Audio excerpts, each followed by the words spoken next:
Meeting number 18 is now called to order. This is September 17th, 2018. It is 5:30 p.m. We're in the Thomas J. Smith Council Chambers. Would you all please stand and join us for the Pledge of Allegiance?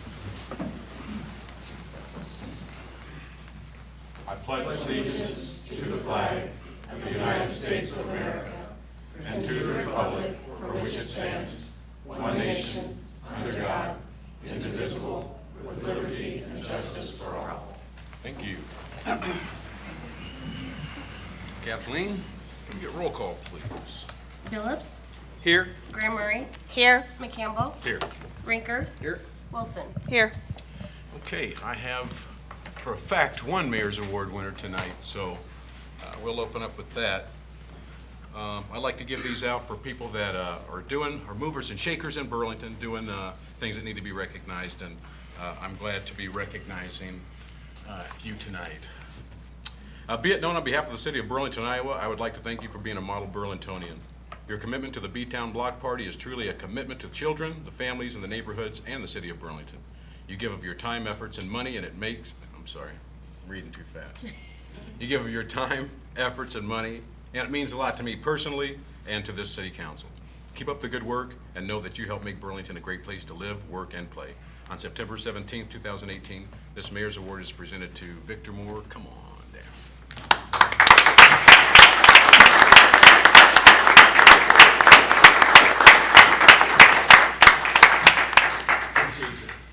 You're doing a good job. We're glad to recognize you, but you really recognize yourself by stepping up. I'm just giving you a piece of paper, my friend. All right, very good.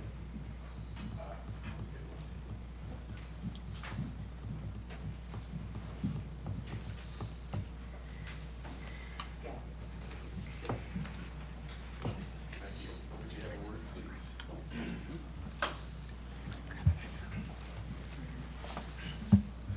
Hi, my name is Victor Moore, and I'm a head organizer of B-Town Block Party here in Burlington, Iowa.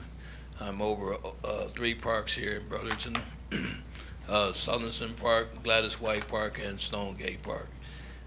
Different events goes on at all 3 of these parks, and kids in the community, what the B-Town Block Party consists of, is leading these kids to Christ and catching these kids, bringing them into Christ where we can show these kids how much we appreciate them and trying to turn their life around, so that's what this B-Town Block Party is all about, reaching out to these kids in the community, probably have no way to go, and whatever, trying to teach them the right way to go. And it's just like Proverbs 20 in the Bible says, train up a child in which the way the child would go.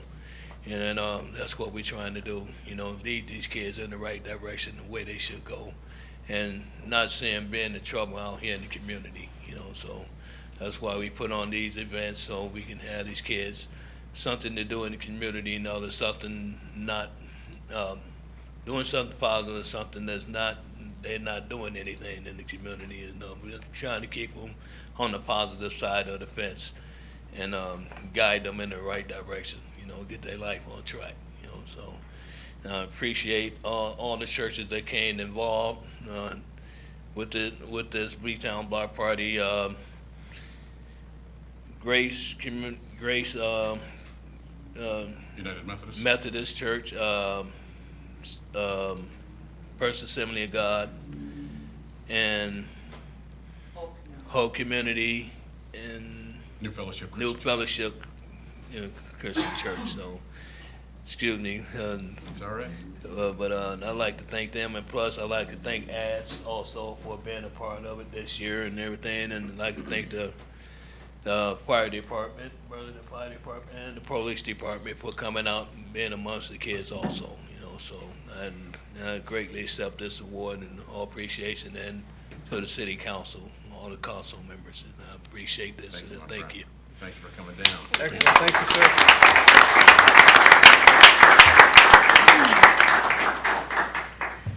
Okay, and I don't see Robert down here, so Robert, I have this for you. I can send it out in the mail. We appreciate you, and I'm going to go ahead and read it. On behalf of the city of Burlington, Iowa, I would like to thank you for being a model Burlingtonian. You and your fellow employees were the recent recipients of some real bad news, and instead of speaking out for yourself, you spoke out loudly for your coworkers, and that is to be commended. I can respect that, and you helped make Burlington a great place to live, work, and play. On September 17th, I don't know when you're going to get it, but today, I'd like to recognize Robert Morrison. So we appreciate what you do in Burlington. All right, and now we have some tenure awards. Yes, I have a certificate of recognition and grateful recognition of 30 years of dedicated service to the city of Burlington. As of August 17, 2018, we hereby present Lyle Rosin with a certificate of recognition signed Shane A. McCampbell, Mayor. Lyle Rosin, come on.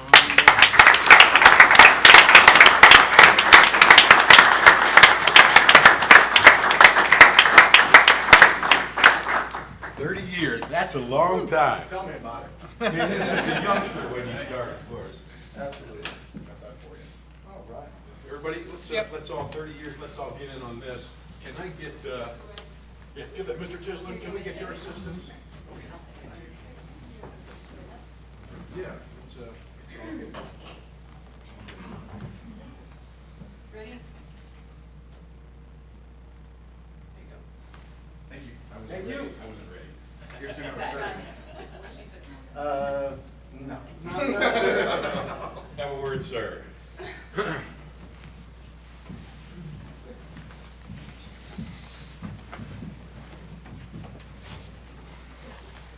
Lyle Rosin, 707 Blackhawk.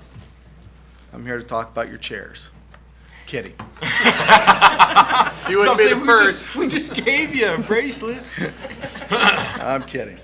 But it's been 30 years and I've saved up a few things, so I've got a binder. We got a time limit here this evening, or anyway. He's also a comedian, yeah. He's been saving up 30 years. That's right. 30 years ago, last month, I walked into Station 1 and a whole new world was opened up to me. I was not a kid that grew up dreaming of being a firefighter. I really had no idea what I was getting myself into. I went to Northeast Missouri State after high school. After struggling to pay tuition and living on ramen noodles, I knew I better get a job, save some money, and maybe I could go back. NMSU thought so much of that idea that they changed the name of the college at Truman State to erase the stain that I left upon that institution. I worked at Atlas Warehouse moving furniture, poured concrete, and I drove a truck. I was laid off from that truck driving job when a friend told me they were going to take a test for the fire department in a couple days. I asked another friend about it because I knew his dad was a firefighter. He says, great job. His dad and his grandfather had both been firefighters. That friend was Bill L. Jr. I took the test, which was held in a large lecture room at SCC, and it was packed with people. We don't have nearly that many people take that test nowadays.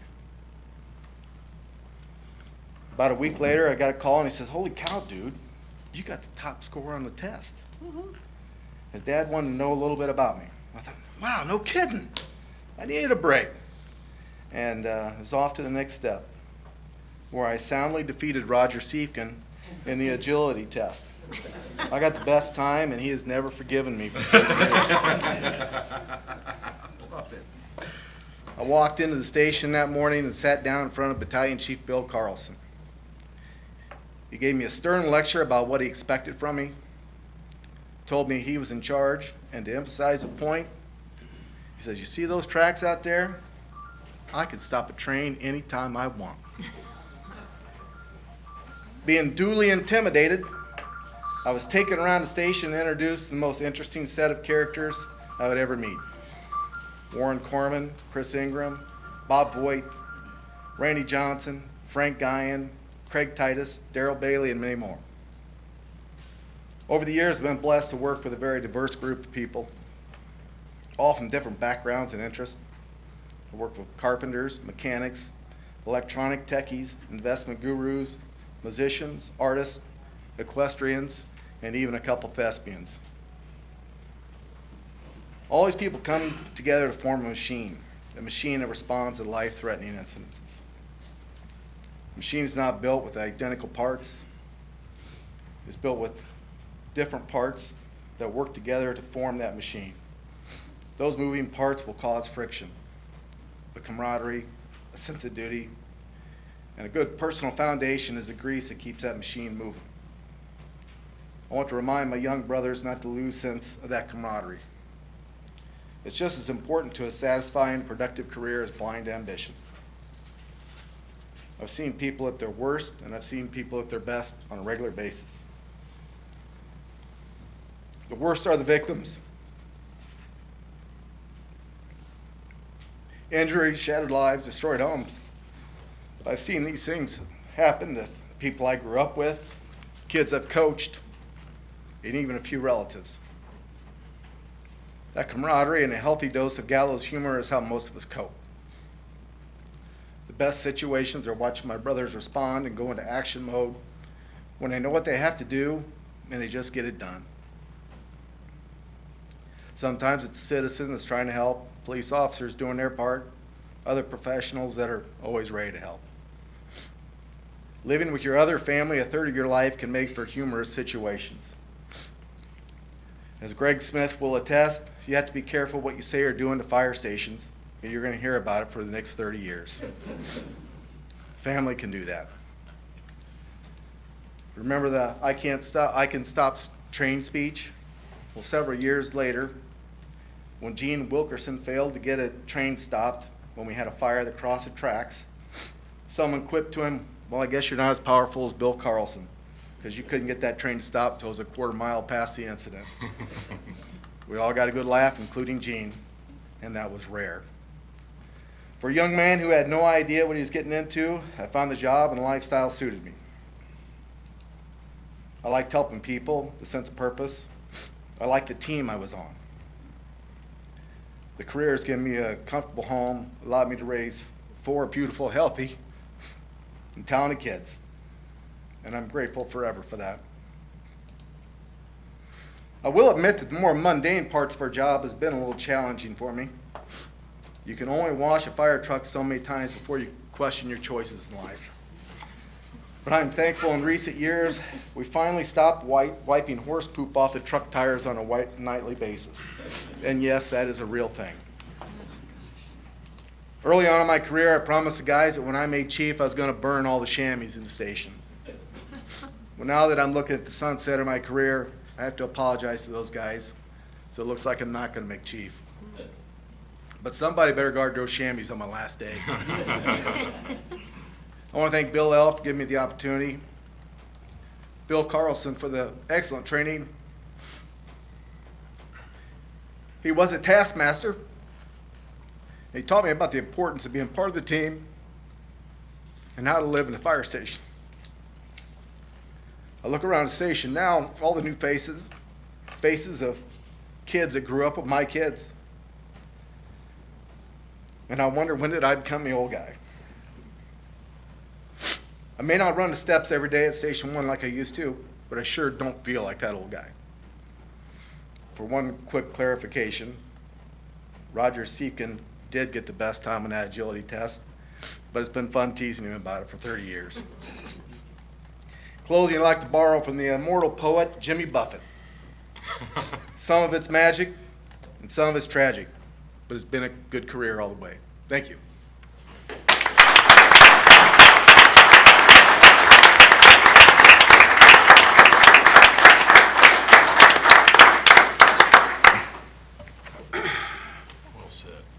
Well said. Your Honor, I have a certificate of recognition as well. In grateful recognition of 30 years of dedicated service to the City of Burlington as of September 15th, 2018, we hereby present Mark Crooks with the certificate of recognition signed Shane A. McCampbell. Please come up.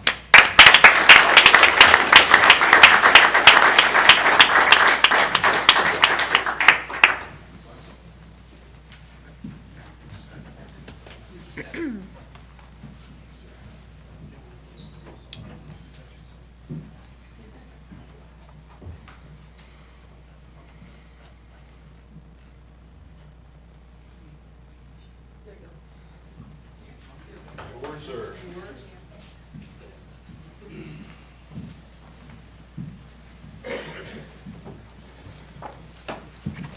30 years, hard to believe.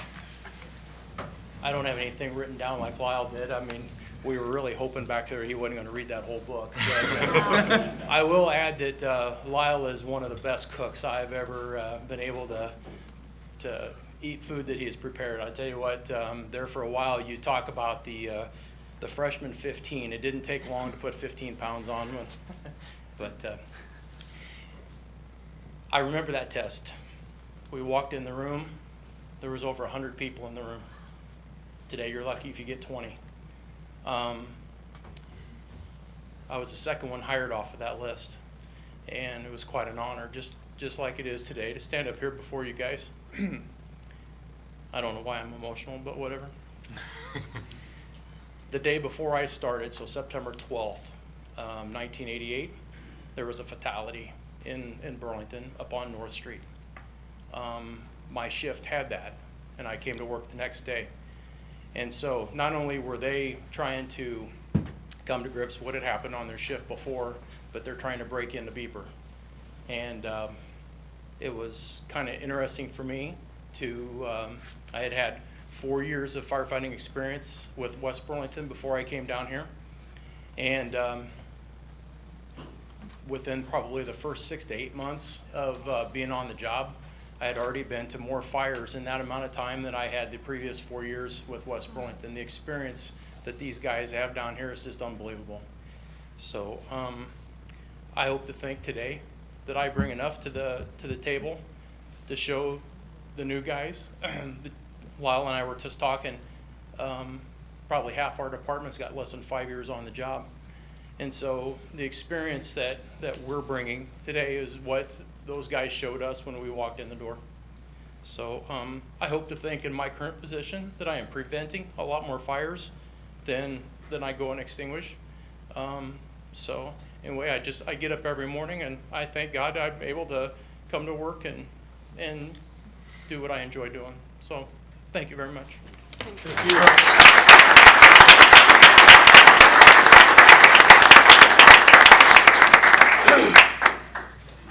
Man, we've got great staff. All right.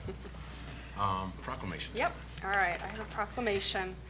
Whereas behavioral health is an essential part of health and one's overall wellness, and whereas prevention of mental and substance use disorders work treatment is effective, and people recover in our area and around the nation, and whereas preventing and overcoming mental and substance use disorders is essential to achieving healthy lifestyles, both physically and emotionally, and whereas we must encourage relatives and friends of people with mental and substance use disorders to implement preventative measures, recognize the signs of a problem, and guide those in need to appropriate treatment and recovery support services. And whereas an estimated 200,000 people in Iowa are affected by these conditions, and whereas to help more people to achieve and sustain long-term recovery, the U.S. Department of Health and Human Services, the Substance Abuse and Mental Health Services Administration, the White House Office of National Drug Control Policy, and Burlington, Iowa, invite all residents of Burlington, Iowa to participate in National Recovery Month. And now, therefore, we, the City Council of the City of Burlington, Iowa, do hereby proclaim the month of September 2018 as Recovery Month in Burlington, Iowa, and call upon the people of Burlington to observe this month with appropriate programs and activities and ceremonies to support this year's Recovery Month theme. Join the Voices for Recovery. Invest in health, home, purpose, and community. Signed and sealed this 17th day of September 2018, Shane A. McCampbell, Mayor. And this is presented to Brenda. Brenda and Patterson's here, so Okay, very good. we'll get them both. We got three, we'll get all three of them. There you go. Thank you. I'd like to, oh, sure.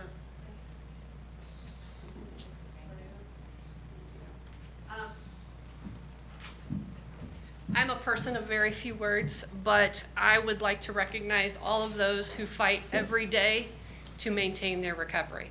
It's a difficult battle, and it's very hard for them to do, so it's very important that we support them. That's it. Thank you. Well said. Well Thank said. you.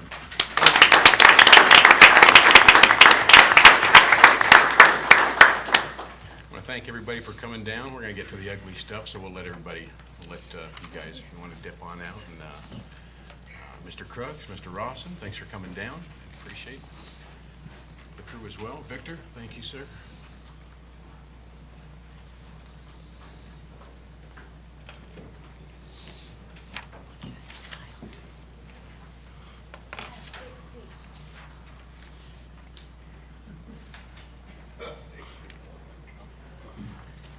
All right. Next on the agenda tonight is the consent agenda. All matters listed under item 1 consent agenda, having been discussed, are considered to be routine by the city council and will be enacted by one motion. There will be no separate discussion of these items. If discussion is desired, that item will be removed from the consent agenda and will be considered separately. On the consent tonight, we have the usual, finances and miscellaneous, minutes of previous meetings, payroll and city claims, beer, liquor, wine, and cigarettes, reports, and bonds. We have 8 resolutions. The first is a resolution approving nuisance abatements for various properties. The second is a resolution awarding contract for the 2018 replacement of damaged HESCO's flood barriers. The third is a resolution approving an extension to the 2016-2018 interchange of employee agreement between the City of Burlington, Iowa and Burlington Community School District. The fourth is a resolution of support for application to Iowa Economic Development Authority Main Street, Iowa Challenge Grant. The fifth is a resolution approving the application of an Iowa Clean Air Attainment Program for Roosevelt Avenue.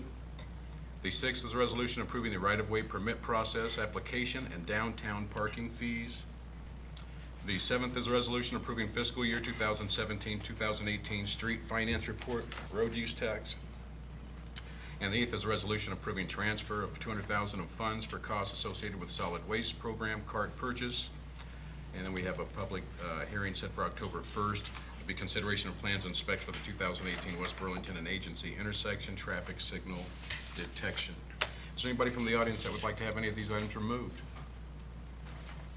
I see none. Council? We removed the $200,000 transfer fee, or $200,000 transfer of solid waste. Number 8.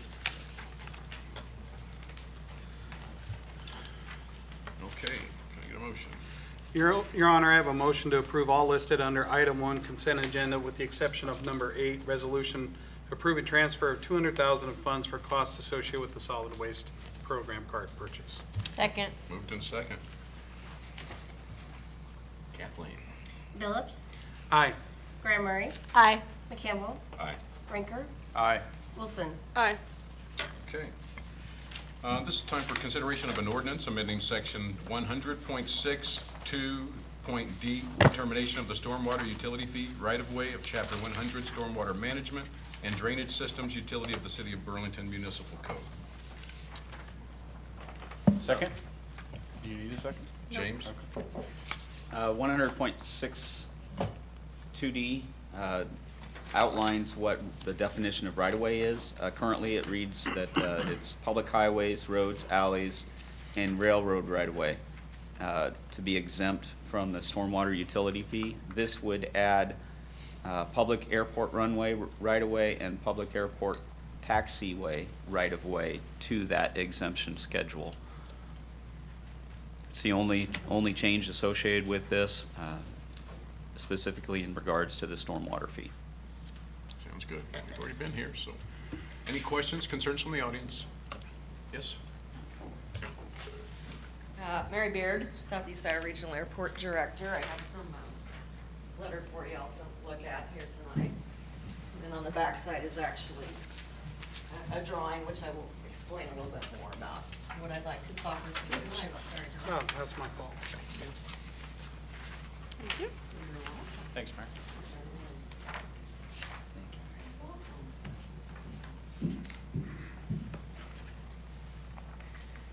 So at the work session on August 13th, the council suggested the removal of the runways and taxiways from the airport stormwater impervious area calculation. Thank you for thinking about that. That was a big part of our fee assessment. But I'd like to further discuss with you about the definition of runways and taxiways. So I just would like it more clearly defined of what you would consider that. If you would look at the map, so this was the impervious map that was presented to me.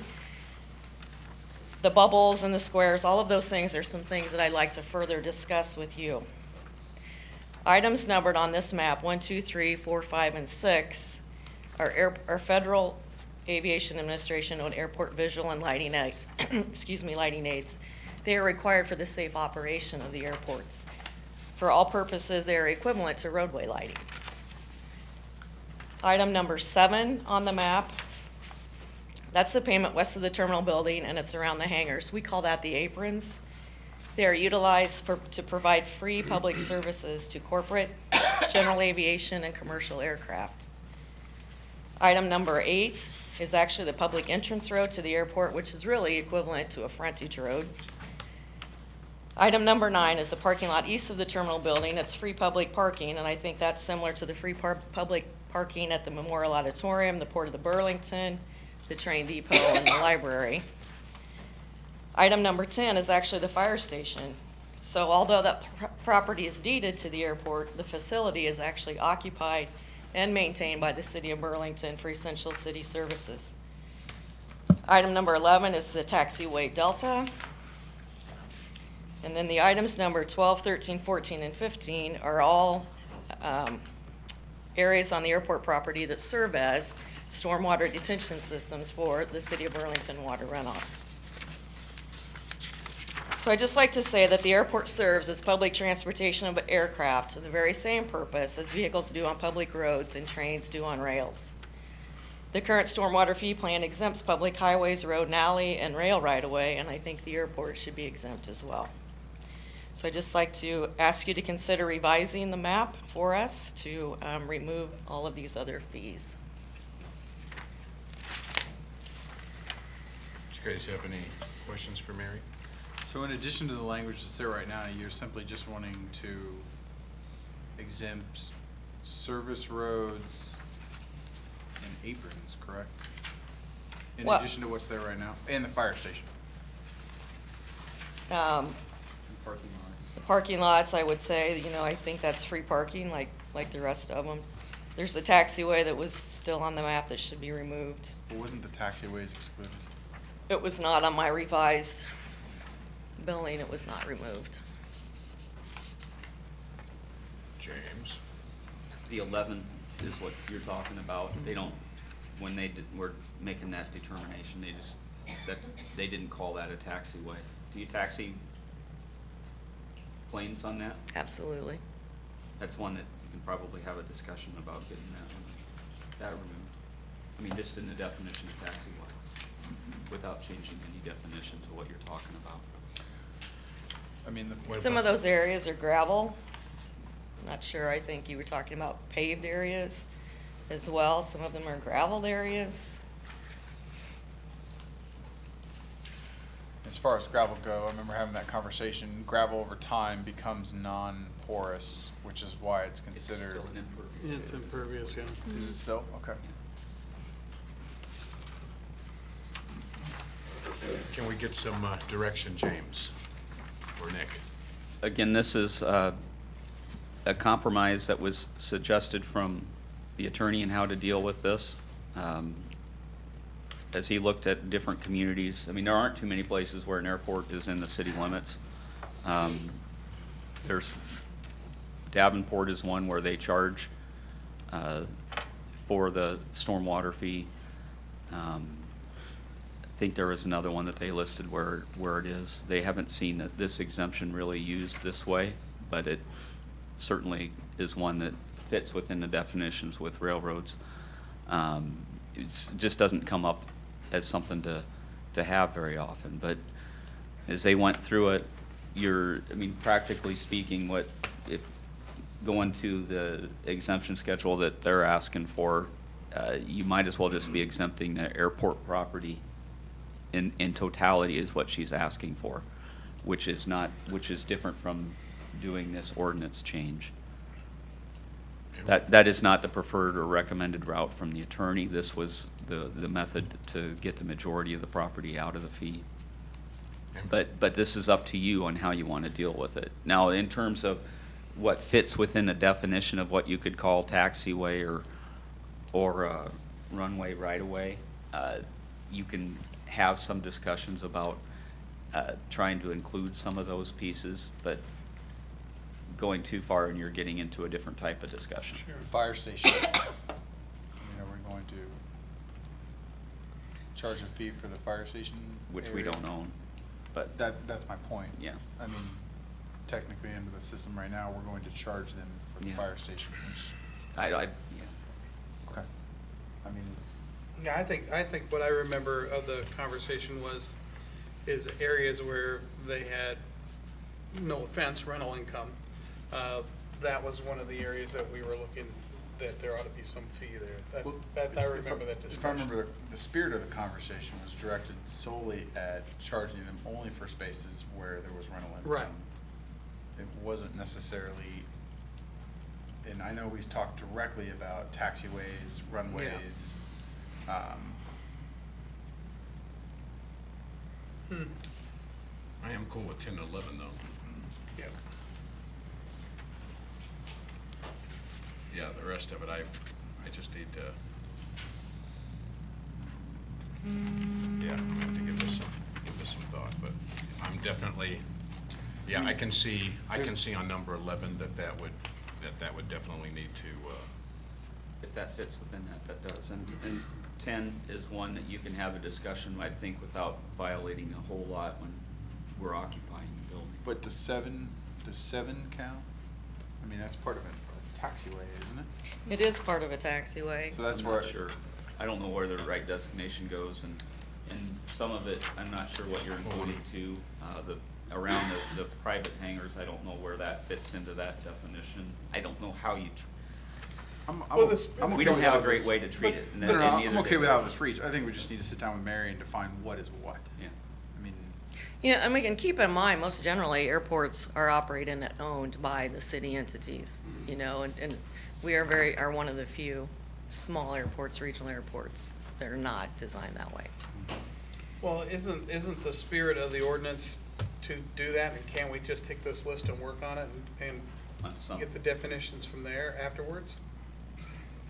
Or do we Uh, wanna have you this, need to you want make- this set first? That's what I'm asking, which way do you If you're want? doing right of way, you need to, if you can adjust, if we can adjust what gets counted as right of way, that's Mhm. okay. Okay, But we have to be doing something that truly fits with, within the definition. but I mean, To some extent. the original, That you can interpret it that way. yeah. the original ordinance, when I read it, excluded city buildings and police departments, fire stations, things like that. So wouldn't that building fall within that anyway? Except it's not a city fire station. It's owned by the airport. It's different ownership structure. But, The property is owned by the airport. The Yeah. FAA funded 95% of the building. Yeah.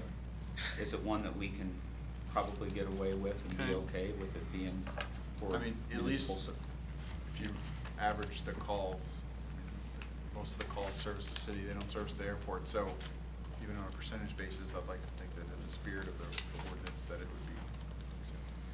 Anyways, I think the ordinance itself is fine. I think we just need to sit down and define which part of the facility falls into which exemption. I think we definitely need to have staff figure out what's taxiway, what isn't, so that we can, yeah, get a good definition so that we can move forward. Were you getting ready to say something? Okay. Did you guys have anything else to add on that? No, I'd just say that, and I know a lot of people at home can't see this map, and everybody in the crowd can't see this map, but there's a lot of space on here that is what I would consider to be taxiway, that is highlighted. Well, we want to let's get a handle on that and find out what is and what isn't, but everything else, everybody's good though? After we get that defined, everybody's good moving forward? Okay. Any other questions for Mary? Thank you, appreciate it. Thank you. Okay. Any questions, comments, concerns from the audience? Mr. Ballone?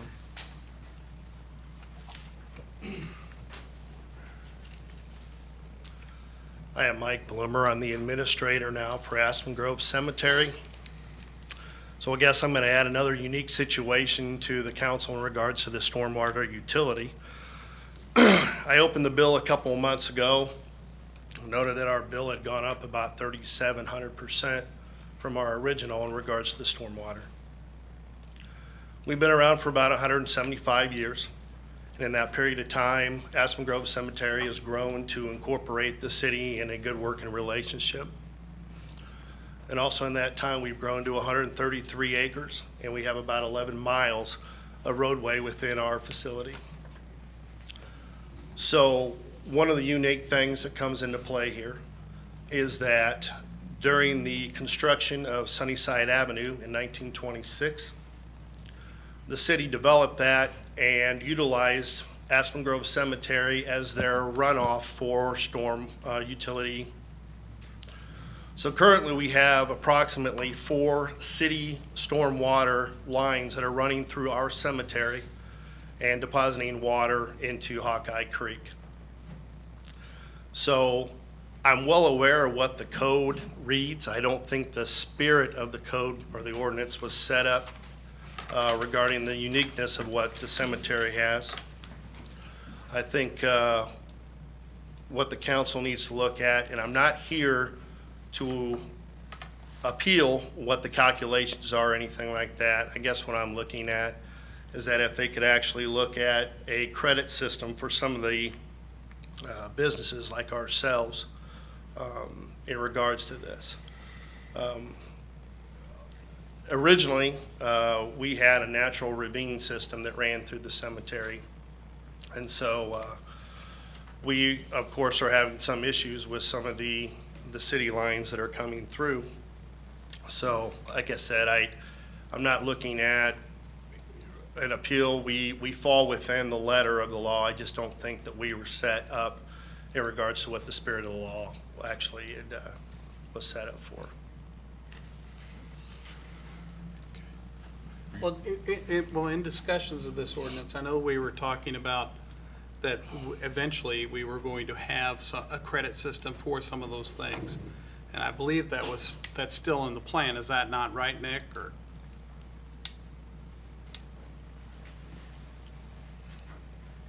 a credit system is still in the works of being put into place, but in this specific instance, we have storm lines that do run into what is their property. There's really kind of a gray area on whose infrastructure is whose.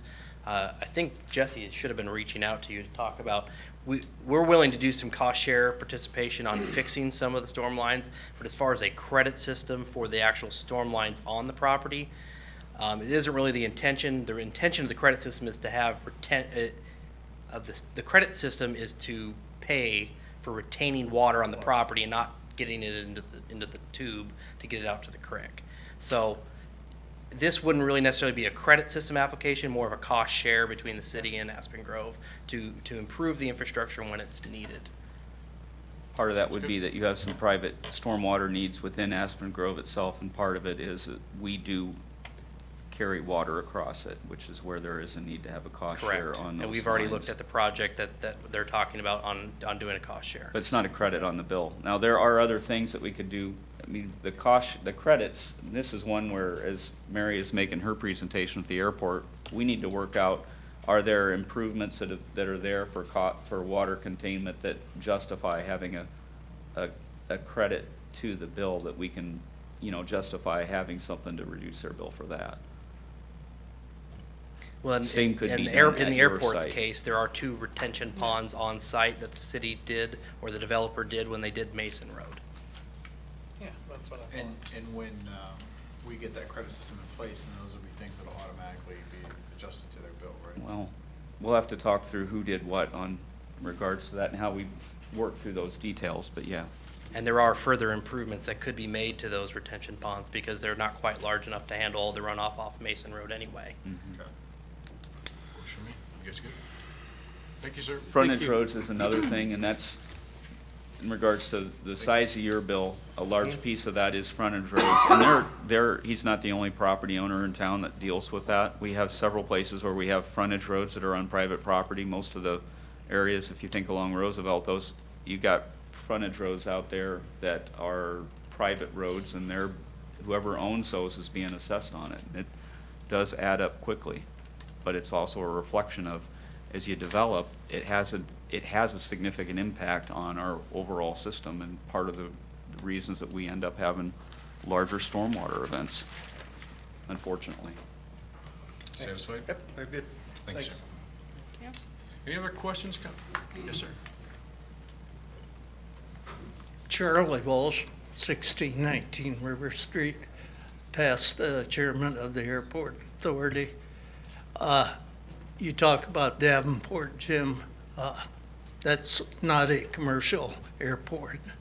We're one of 7 in the state of Iowa.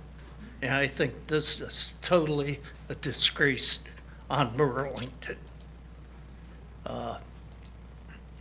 We have your retention ponds. You just heard it too on the airport. And once again, it's a disgrace. This is a public utility that we're running here. Rail, why don't you get the freeway? Tax the state. I mean, this is a disgrace. That's all I'm going to say. Thank you. Thank you, Charlie. Any other comments from the audience? I see none. Council? Nick, what's a timeline for that credit system?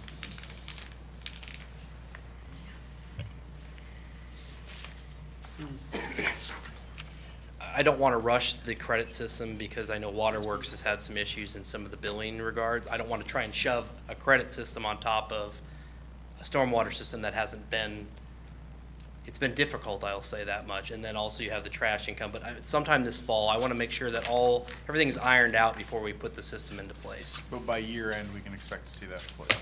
I would hope so. Okay, all right, thank you. We're good? Get a motion to close? Well, so before we do that, so where are we at then?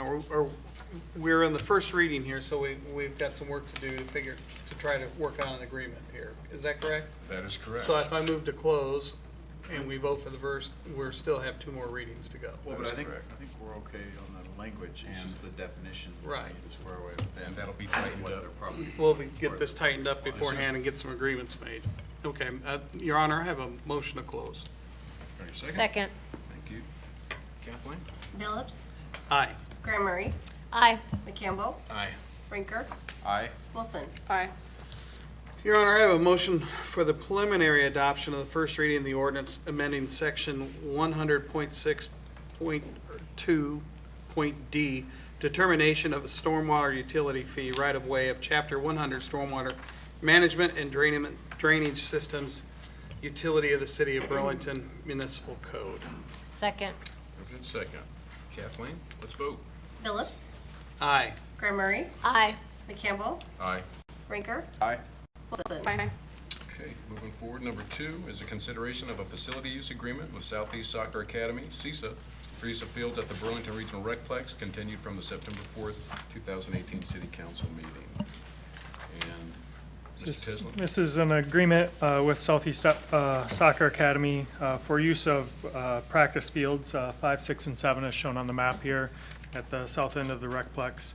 In exchange for a fee, and this is a 10-year term effective upon approval through June 30th, 2028. At 5 years, there can be a meet and confer, I guess, is the term in the agreement, to negotiate the annual contribution fee for the duration of the term, provided such fee shall not exceed the fee established, and by no more than 25% increase, which would be $500. But just to evaluate where we're at with costs and see if that fee, the $2,000 annual contribution, still fits, or if there needs to be an increase at that time. The $2,000 fee can be in the form of cash or a mutually approved donation to the Recplex through improvements or equipment. All equipment donated or improvements shall be first approved by the city, the Recplex manager, and/or Parks director. Benefit to the overall operation of the Recplex and become property and ownership of Burlington. CISA will have first priority with respect to use of the fields, number 5, 6, 7, with the exception that if there are scheduled tournaments from Thursday through Sunday as needed, they would take precedence over CISA usage. Burlington's responsible for all field maintenance, mowing, turf care, irrigation maintenance, lighting maintenance, goal maintenance of the fields, and will move goals as needed. basically taking care of that area just as we take care of the existing Recflex facility. CISA is responsible for keeping the fields in good condition. There will be normal wear and tear, but making sure they're cared for as best they can be. They agree to host no more than one soccer tournament at the Recplex each season, which would be a minimum of 100 teams over 2 days. If there is a rainout or weather event that causes reduction in schedule beyond their control, then that would not be a breach of contract. We do make every efforts to get as much of the tournament in each year, but if there is unforeseen weather, those cancellations or reductions are generally called by Recplex staff there. A $500 annual fee for light usage shall be incurred for the first 5 years, and then it goes to $600 for the remaining 5 years. Other items, just parking as allowed as we make parking improvements. That may change. Currently parking back by the maintenance area is allowed, but as parking improvements to the new facility and the Recplex facility, that may just making sure we're up to date on that. And the agreement may be terminated for cause, which would be material breach of the agreement. Not something we foresee happening, but just it would have to be for a breach of the contract, not just because we don't like it anymore. So that's kind of a brief summary of the agreement, and if you have any questions, I can try and answer, and there's some representatives from CISA here as well. Okay. Council, any questions for Mr. Tislin? Okay, the CISA reps, any questions? We're good? All right, okay. Any questions or concerns from the audience? I see none. Council? No questions on my end. All right. We get a motion to close? I move we close. Second. Moved in second. Kathleen? Phillips. Aye. Graham Murray. Aye. McCampbell. Aye. Rinker. Aye. Wilson. Aye. Your Honor, I have a resolution, but no glasses. Have a resolution approving a facility use agreement with Southeast Soccer Academy, or SESA, for use of fields at the Burlington Regional Recplex.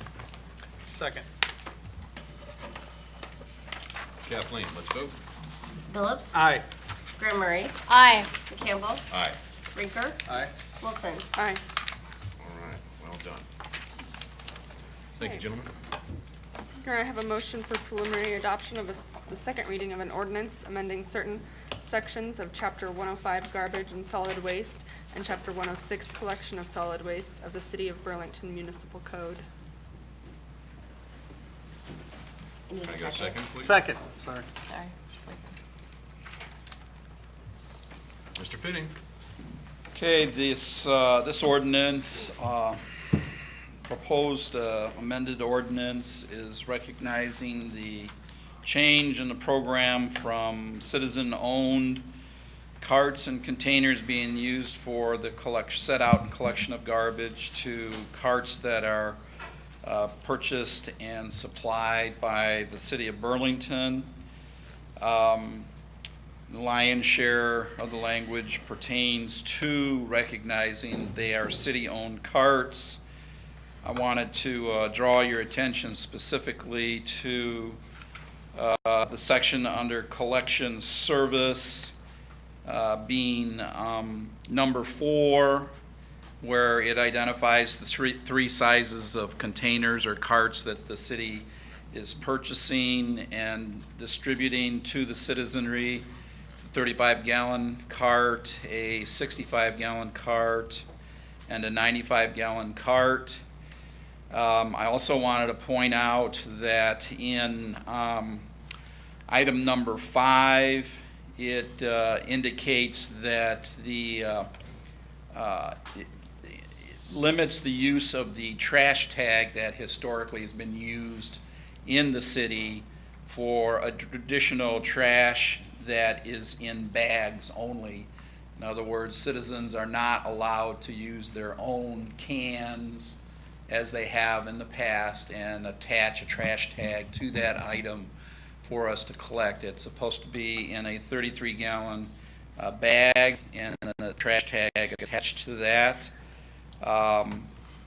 Also going into the section on containers, 106.02, in item number 1, it indicates that all the containers, the carts that are used in the collection are to be the city-provided carts. We have people out there, again, who have relatively new garbage cans, even wheeled carts, wanting to be able to use those carts, and we are not allowing the use of the customer-owned cart or can.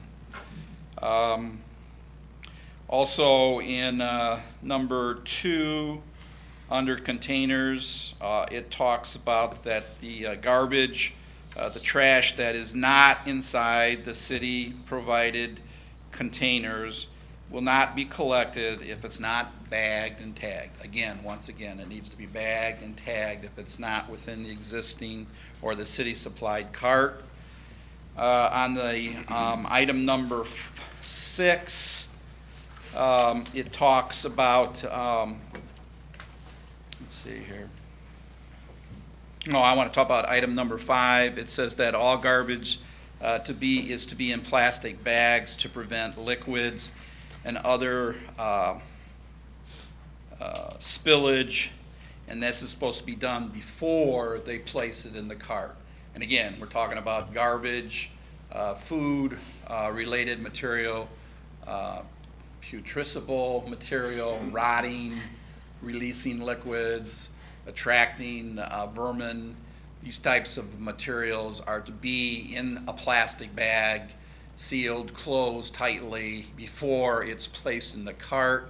One of the 2 goals that the council had expressed an interest in is trying to reduce nuisances.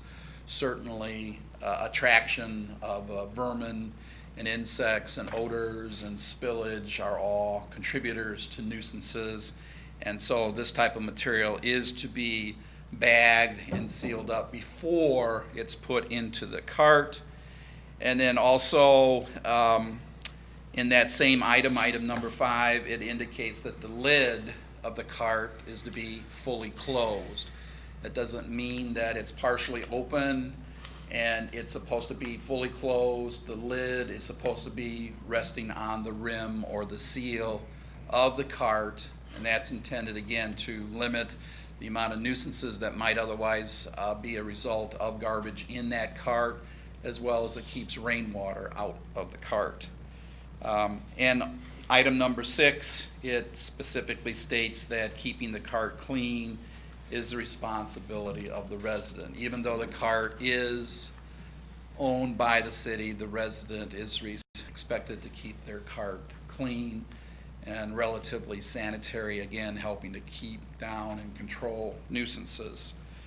Under collection fees, later on in the meeting today, there is a resolution that establishes a cost for carts that are stolen.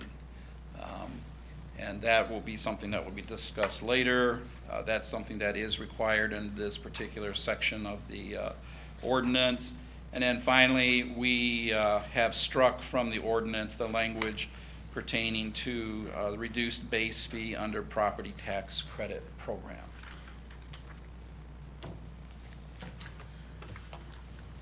Sounds good to me. Questions? Board, Don? Any questions from the audience?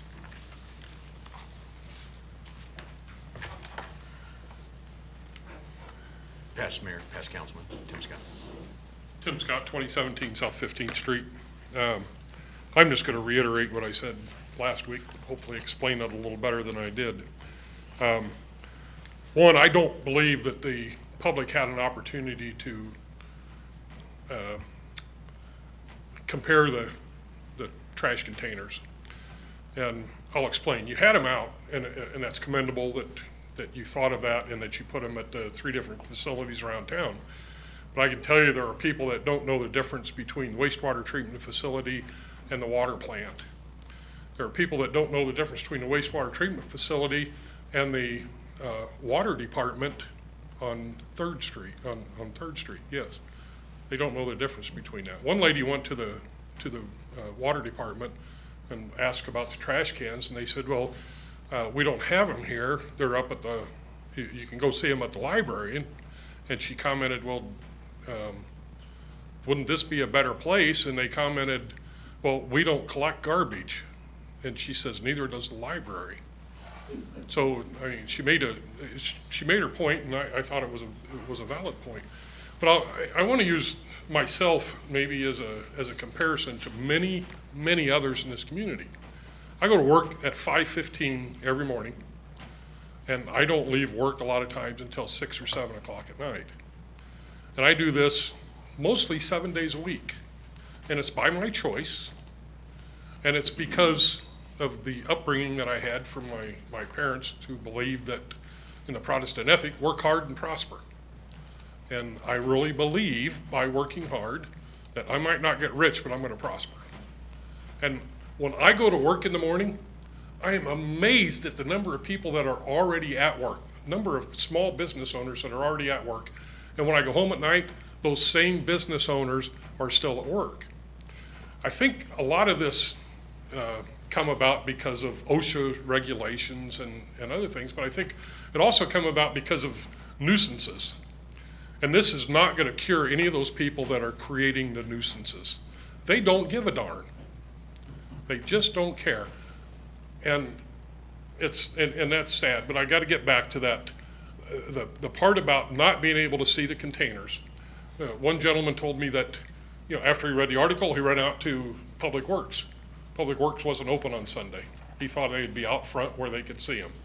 He didn't get the chance, and he didn't have a chance after that to go back and look at the containers. And the 8 women that I mentioned last time, who are all widows, they didn't even know where City Hall was at, about half of them. When I said, stop down at City Hall and let the staff know how you feel about it. And they didn't, where's City Hall at? And sadly, even my wife still thinks that City Hall's a courthouse from time to time, but she just wasn't a very political person and didn't get involved. But back to the sizes of the containers. To charge somebody $35, I think, is reasonable after they've had an opportunity to find out whether these are going to fit their needs. And if they were to be given a 90-day waiver, and that was to be made very public, and let them get those exchanges out of the way, and then implement that fee, I think that's a much fairer approach. And it's not that people don't care that they didn't want to go down and see the different sizes. It's just a fact that a lot of them just don't have the time to work around the city schedule. And I guess enough said. And I think the $4 fee, there was, on occasion, I had to use a tag. We filled 2 containers. And that wasn't so bad. On occasion, I might have to, I got the 95 gallon. On occasion, I might have another bag because I won't be able to get the lid closed. I'm not going to be happy about paying $4. The people that are creating the nuisances aren't going to pay the $4 either. They're going to go down to John's place or to my place or down to one of the city trash containers and throw them in the containers. Every day, if you walk the riverfront, every day you go down the riverfront, all the trash containers are filled. People bring their trash containers down there to dump them. So I wish you would consider first 90-day waiver of that $35 fee, and then reconsidering that tag program. I mean, one of you had said a couple of weeks ago that the idea of that fee was to encourage people to go to the 65-gallon can because the price makes it more economical to do that. It would cover one tag. I understand what your philosophy behind that, but it's not going to correct the people that's creating the nuisances that are talked about in the ordinance. Tim, my thought process on the $4 is whether it was $4 for a tag or 4 cents, people that don't want to participate aren't going to participate. So that's kind of where I'm still there on that. On the 90 days, whoo, it's a lot to swallow. You know, that's going through a lot of trash cans and leaving the door wide open, and that makes me nervous on 90 days. I just want you to know where I'm coming from right off the bat. I understand where you're coming from, but 90 days, whoo-hoo. Yeah, Tim, I don't think your request is unreasonable. I think 90 days is probably a little long, but then I would move to Dawn. I mean, Dawn, what impact would even having any type of waiver period have? I'm thinking if you went with the 90 days, it would stretch it out, because I know the reason, Tim, that we didn't allow them just to switch willy-nilly is that from a labor standpoint, it could be a nightmare. But perhaps if we stretched it out over 3 months, it wouldn't be overwhelming, you know, it wouldn't be a deadline. It would be, you try it for a week and you're like, oh goodness, this is way too small, I want to go larger. Or I don't know if people wouldn't all make the decision all at once, if it wouldn't snow the city. I know Dawn is going, no, but it is hard sometimes to decide how much trash you're going to generate. I know we have some weeks we hit it really good, and other weeks we're buying lots of tags.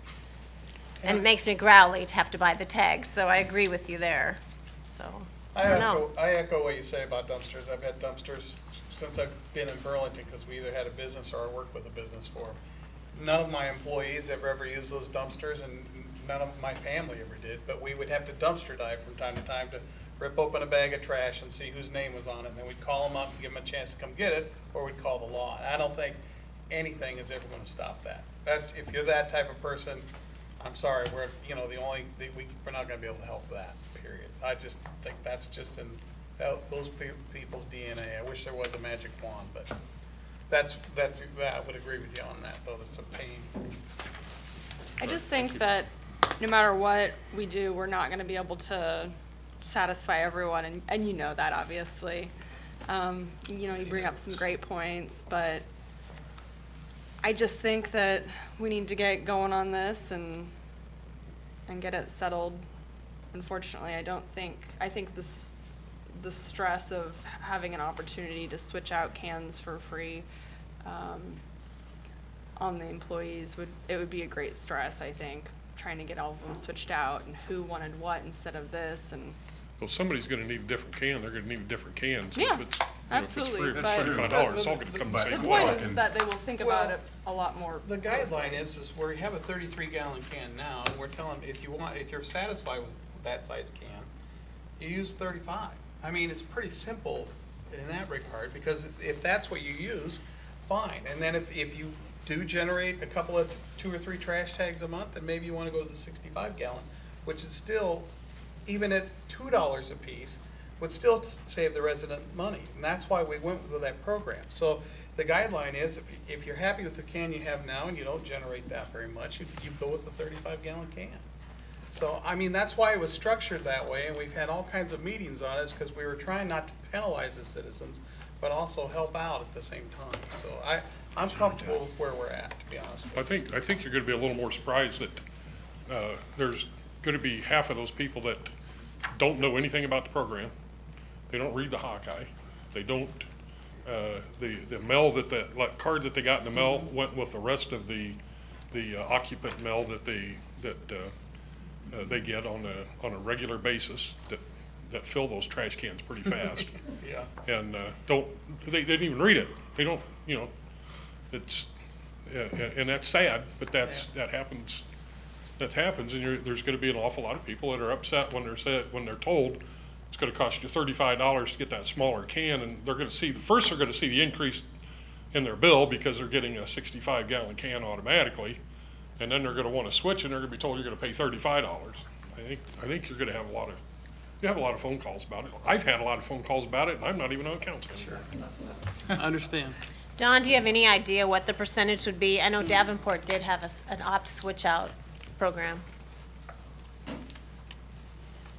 I mean, is it even? No, I can't guess how many people would opt to change, to go larger, to go smaller. I don't have any idea. I can tell you that we have nearly 3,000 35s that have been requested, and we had about between 11 and 1,200 95s requested, and the remaining was about half of them had requested the 65s, and the other half were non-response.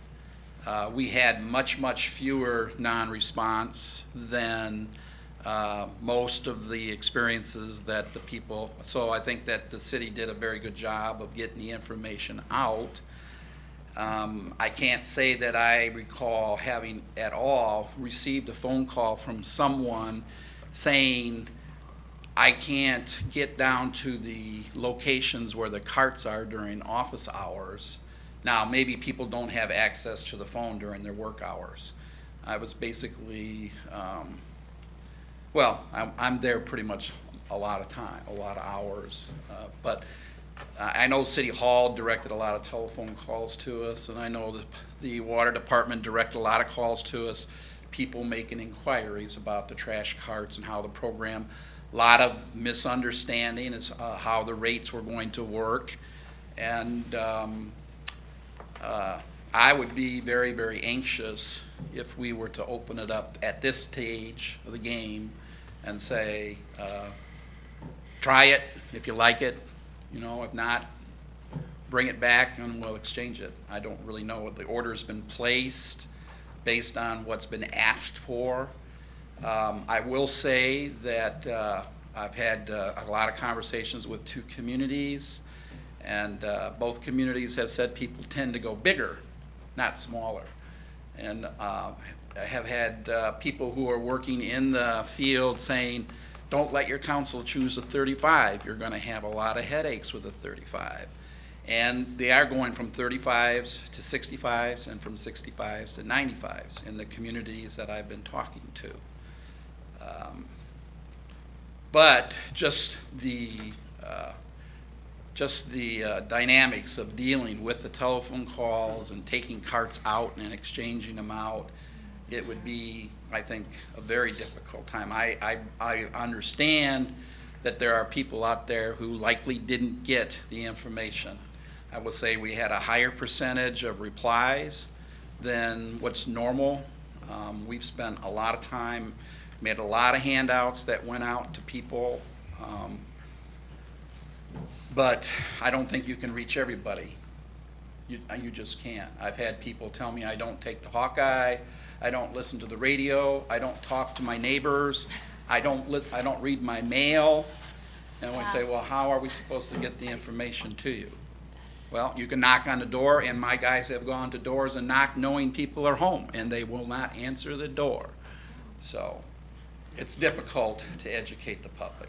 It is. I understand the concerns, but I also feel like this is the program, this is what you approved, this is how we've proceeded, this is the information we've shared when we've had people who call. We have had people call who said that they want to change their size of the cart, and we've said this will be a $35 exchange fee, and they've accepted that. They take responsibility for not being informed or failing to submit their mailer in a timely manner.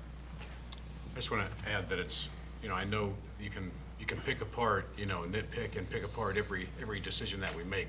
We just live in a perfect world, so I realize that this isn't going to be perfect for everybody, but I think I think it's a good system, and as is, and I think there may be a couple of people that may be upset, but that's pretty much standard fare with since I've been sitting on this chair, so it's not intentional. It's just we just have to try to make the best decision for the most people. Council. I think Don hit the nail on the head. I mean, I think the practicality of trying to change out cans for an extended period, whether it's 30 days or 90 days, I don't think that's conducive to what we're trying to do here, so I'm fine.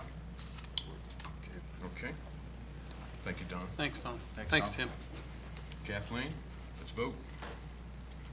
Phillips, Aye. Graham Murray, Aye. McCampbell. Aye. Rinker. Aye. Wilson. Aye. Number 2. Your Honor, I have a motion for final adoption of an ordinance amending ordinance number 3129, being an ordinance creating the Dywall Plaza PUD by making changes to section 3.b. land use design criteria and section 5 50-foot buffer park. Second. Moved in second. Mr. Tisland. So this again applies to Lot 7 of the D-Wall Plaza. Under land use design criteria, it allows residential, including multifamily residential, provided it follows all bulk regulations for R4 zoning districts unless otherwise required within the PUD. Currently, the PUD is zoned C1, limited commercial. As you transition further to the east, it is more residential surrounding that property. And then the 50-foot buffer park is, if Lot 7 is developed as residential, then per the rest of the PUD, there'd be a buffer park between residential and commercial, and this would be 30 feet in width, which would match similar to what's adjacent to the Edstone Middle School there. So those are the only 2 changes to the PUD. There is existing language on height in the PUD, but that's not what's being requested to be changes here. It's just the allowance of residential on Lot 7 and then maintaining a buffer park between Lot 6 and 7. This did go to the Planning Commission again and was voted 4-0 to recommend approval at their meeting in June. Questions or concerns from the audience?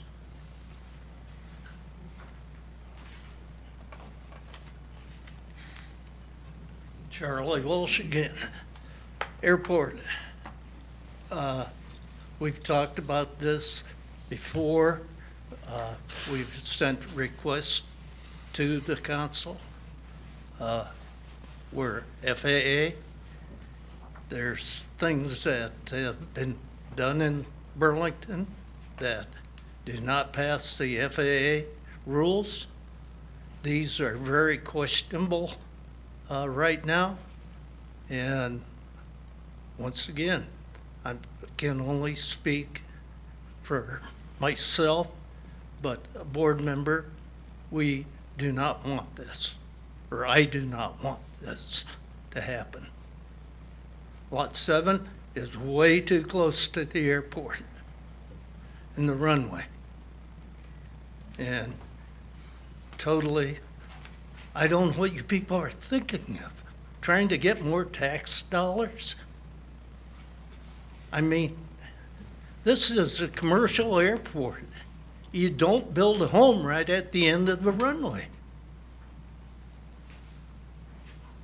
I just do not understand your thinking. Once again, this is me talking.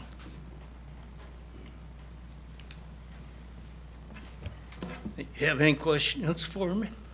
I guess the only thing I'd ask Charlie, and we've asked this question already, is there's height restrictions that are in place currently for the PUD that exists today. Those aren't changing, correct? Yep. So anything that were to go there is still gonna fall within the restrictions set by the FAA. And unless something's changed in the last week since we talked about it. We've talked to you before about extending the runway. And if you look where that's going, it's going out to the west.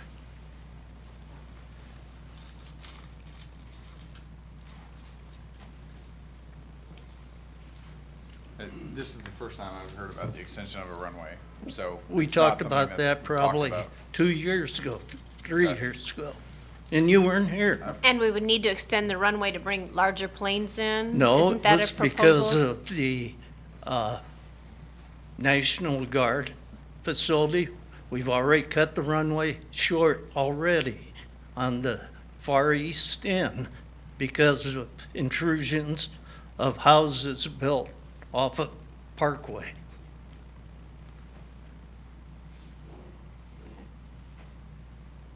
So, you know, if we're going to keep what we have, we're going to extend it probably out to the west. And look where it's going to put it. Just draw a line.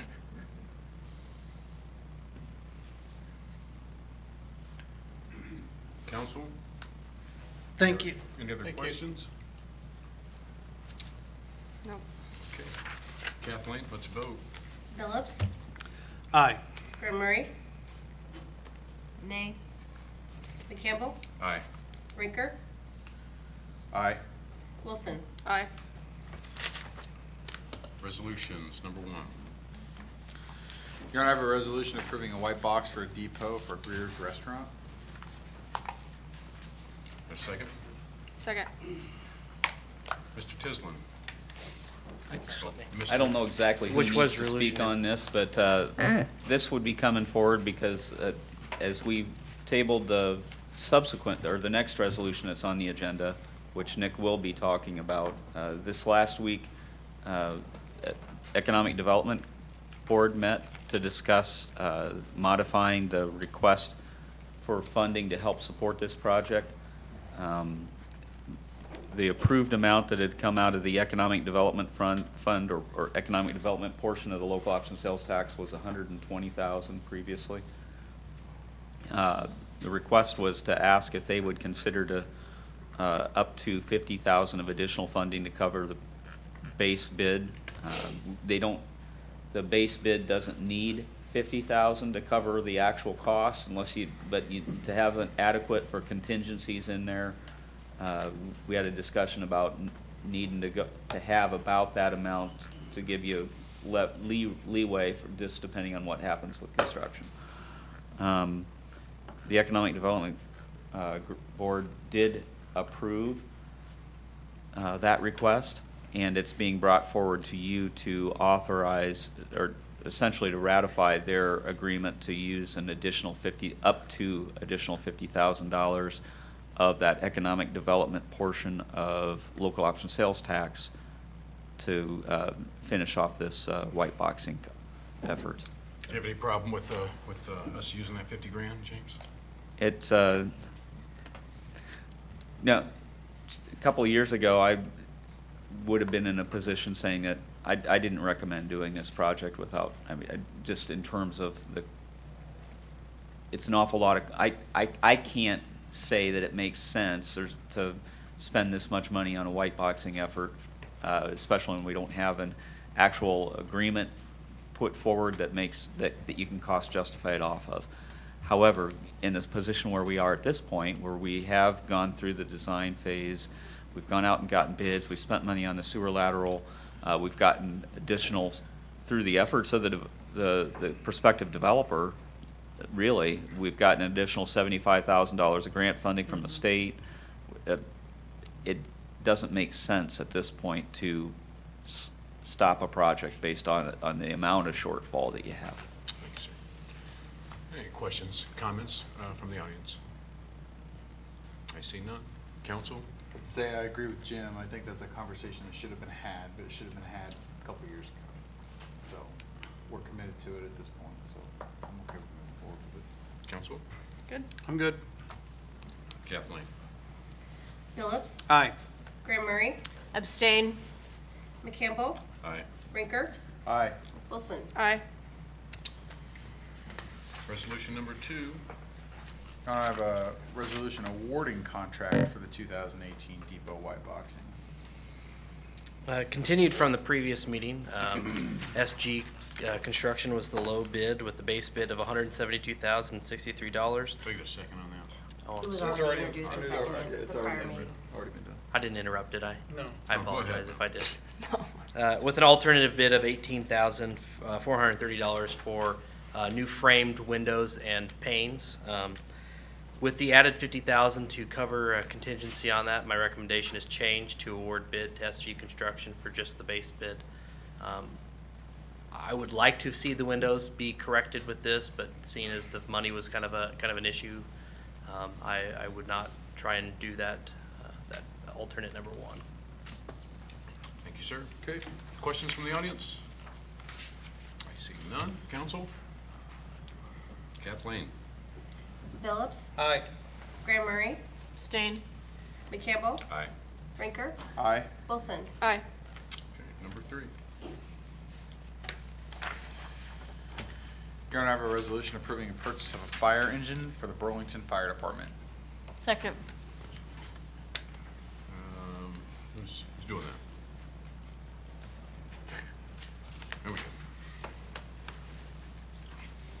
was hoping there wasn't going to be any questions. You sleeping back there? Captain Steller with the Burlington Fire Department. We're just asking for approval to sign the contract and get this moving forward. We would not take possession until after July 1st. I believe the contract says July 15th, and payment would also be at that time, but the build time is 8 to 9 months. So. Questions or concerns from the audience?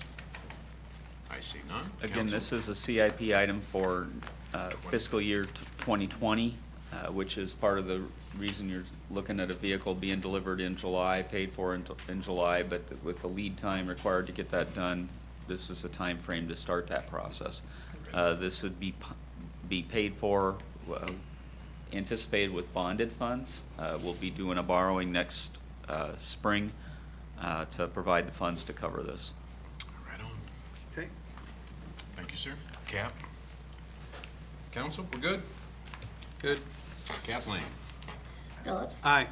Graham Murray. Aye. McCampbell. Aye. Rinker. Aye. Wilson. Aye. Number 4. Your Honor, I have a resolution establishing solid waste fees for replacement of lost or stolen carts. Second. So, as was pointed out by Don earlier, the ordinance does contemplate a fee for this. It has to be established by resolution. The fee that is established in here, and I'm again going without looking at it, 50, is it 50? Mm-hmm. For the 35-gallon, 60 for the 65-gallon, and 65 for the 95-gallon container. It does allow for that fee to be waived with at the discretion of, is it me or staff? It's all you, James. It's all me. It's all you. With a police report being filed on the first time it's done. And I don't anticipate this will occur very often, but we do want to have at least something in place that if we're going to waive the fee, there has to be some justification for doing it. Now, just a quick question. The cans themselves have some kind of chip in them or some way to identify them? They had some options on that, so what did you do with that, Don? I thought it was the serial. They all have a serial number on it. The carts, each cart has a 9-digit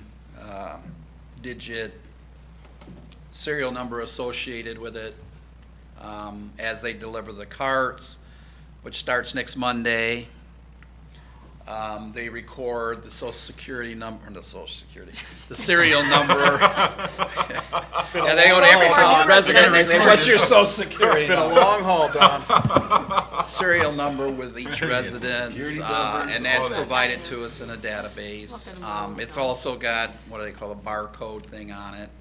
We had the option to have a radio frequency ID chip installed on each cart. Some of the larger communities do that, but they probably spend somewhere in the neighborhood of $30,000 to $40,000 a year on the software and the hardware to support that. They register the time and date and location of where the cart was and what the cart was and that it was dumped. We did not see that as a necessity. I am pursuing a technology that they have that utilizes a software program, a remote device that will record the barcode or the serial number, and it'll help us control our inventory going in, carts going in, carts going out. It can help us locate carts that have been moved from point A to point B. And so we do have a mechanism that is going to help us with our inventory control. I've talked to a couple places that are utilizing that technology. One of them is much smaller than us, and they find it very, very beneficial. So, Okay. So when did you say the new carts were coming, Don? they're supposed to start delivering, it's hard for me to believe this, but they said next Monday, Okay. the September 24th, they'll be pulling into Burlington with new carts, and I believe throughout the week they'll be bringing carts into the following week. My understanding is they're starting on Monday's route, a crew in Monday, a crew in Tuesday's route. on that first day, the 24th, and they're anticipating up to 2 weeks to deliver the carts. Carts are delivered to curbside, even if it's garbage collected in the alley. It's in curbside is where the cart will be delivered, so you need to be looking out your front window once in a while. So as soon as they Retrieve it. get the new cart, they can start using it? Yes. Okay, and then to dispose of the old carts, They have to put some kind of a note on it indicating, please take this can. but it doesn't have to be a trash tag on it? No. Okay. No, if it's the second garbage can and it had both, your one can has And it's garbage and full. your second one, yes, you're gonna have to put a trash tag on it and a note saying, please take Okay, got it. everything. No snow cones. And no snow cones, correct. Questions? Oh, and they do work on Saturdays too, so, come Saturday, whatever the date that is, the 29th or whatever, it could be delivered on a Saturday or on the 6th of October. What's the start date, Don? Monday, September 24th. 24th. Okay. And what's the date that all of these are supposed to be done, Don? They should be done by or prior to Saturday, October 6th. Thanks, Don. What color are these containers, Don? Bears are getting ready to play, guys. Dark gray with a dark blue lid. Nice. We have had people come down and ask if they come in NFL colors or college colors. And I figured there'd just be too much hijinks, mischievous acts if we allowed Iowa and Iowa State colors, Green Bay, Notre Dame. Right on. There'd be Right we'd have a lot of complaints about what's happened to my cart. Possibly so. Well, I guess if you were gonna put trash in a cart, it would be dark blue and gold. So that would make the most sense. Thank you. Questions or concerns from the audience? I'll take anything we can get. Evidently red and white lately. Council? Thank you, Don. Let's vote. Phillips. Aye. Graham Murray. Aye. McCampbell. Aye. Rinker. Aye. Wilson. Aye. Number 8. Back to number 8.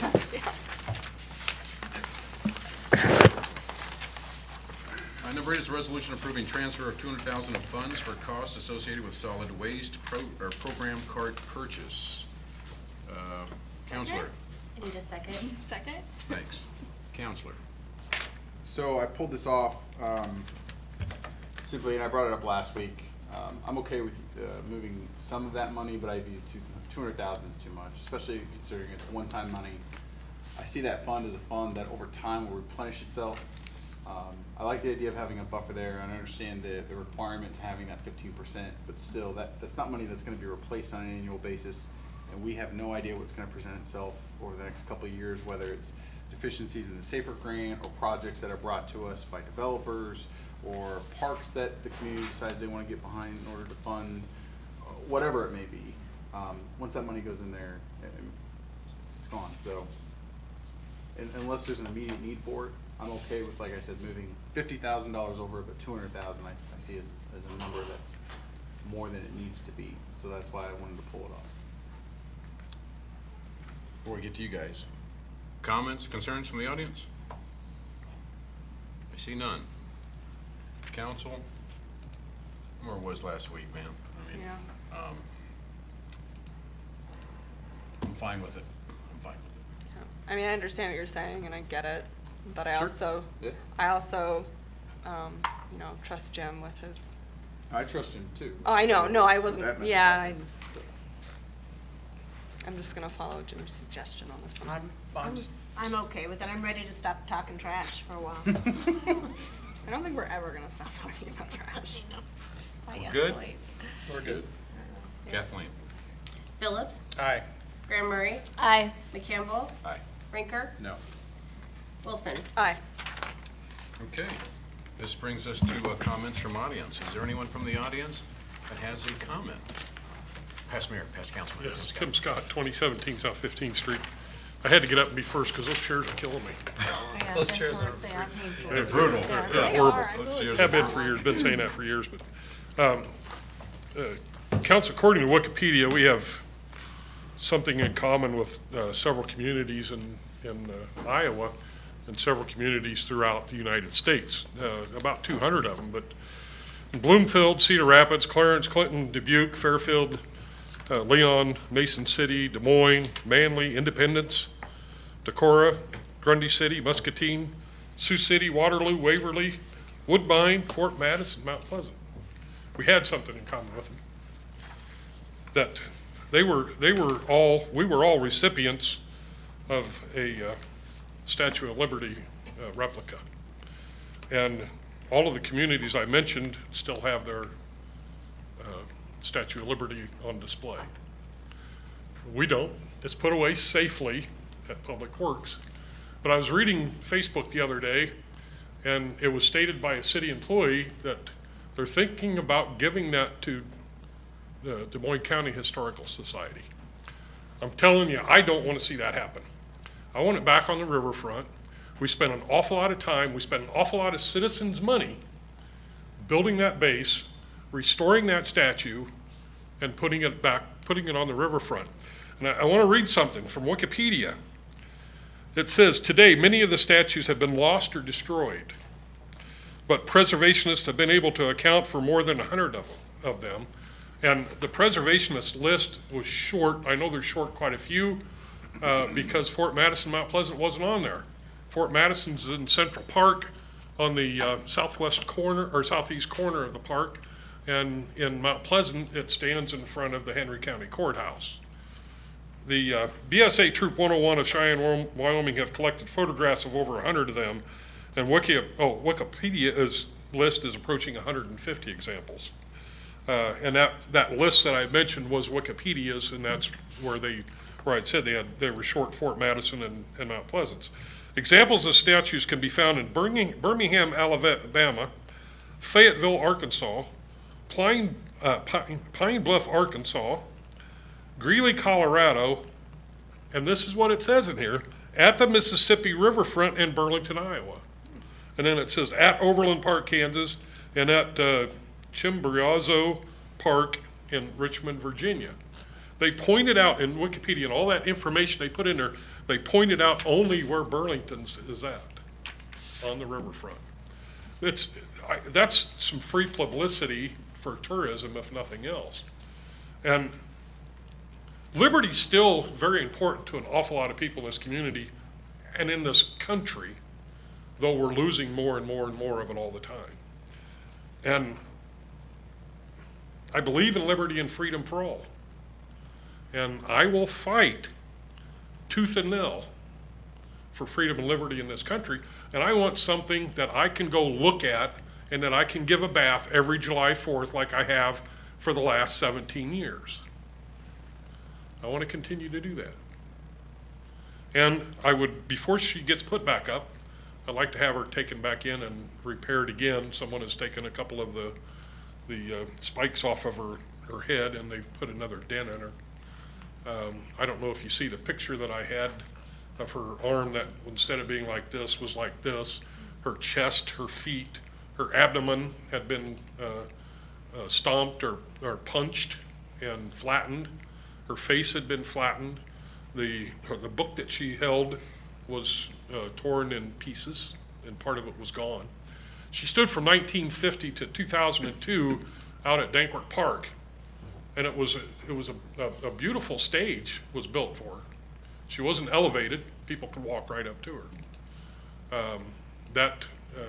When we took her down off that, decided to elevate her in hopes of keeping her from being damaged any further.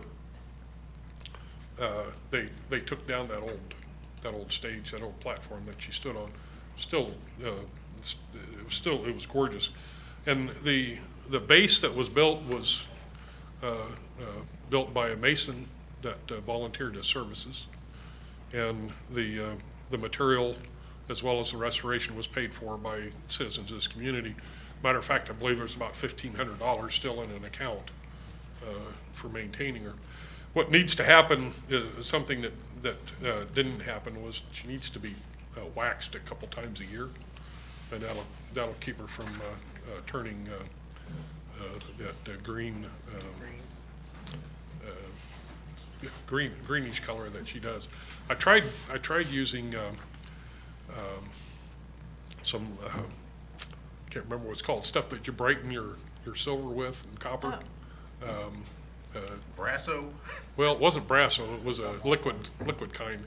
And she would shine right up like a brand new penny for about 15 seconds. And then that sun would hit that area that I had just done and turn her back to patina or a dark color. So the metallurgist that done the repair said that if you just use a simple car paste wax that a couple of times a year, that'll keep her bright and shiny. If you look at the one in Mount Pleasant and other communities that I've been through, it's still kind of a brownish, shiny look to them. So they've done something either during restoration or on an annual basis. But I hope that what I read on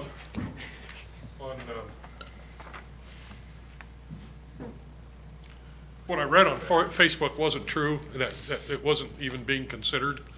But I hope you will please keep an eye and an ear out for that and let me know in case I have to arm a militia or something to get Right our on, liberty brother. back. That's the picture that's in Wikipedia for during the flood. I think it's perfect. It just I had to enlarge the picture so it doesn't look real good, but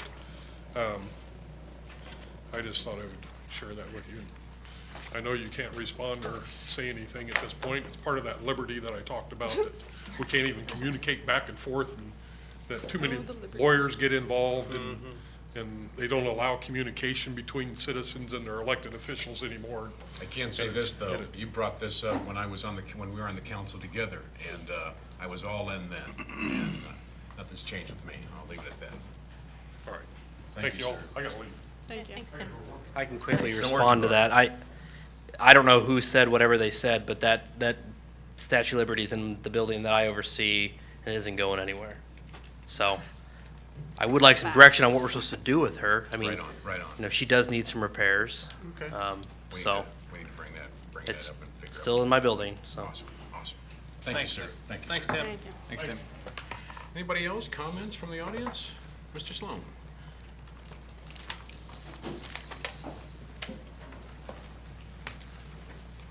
Owen T. Sloan, 1621 South 14th. I just, last week, I don't know if your last week was a work session or an actual council meeting. Work session. The work session, an item came up about reducing the free swim days, and I'd just like to talk about that just a little bit. I was looking at the article that came out in the Hawkeye where it talked about the shorter free swim days as being considered and some of the comments made. And I have a listed two groups, listed South Hill Organization, Neighborhood Organization, and also the Gentlemen's Club. I'm the secretary for the Gentlemen's Club. And we have been hosting a free swim day out there for 21 years. And we do it all of our own. I know that the South Hill Neighborhood Organization, they've got they got a big grant, and they've been doing some swim lessons and having 6 free swim days out there last year and then also this year. But we fund all of ours through our club. And I'm gonna do this because we have, the Gentlemen's Club, and we wear shirts and caps and everything, and just like businesses and fraternal organizations, you have a cap or a shirt that says this or that.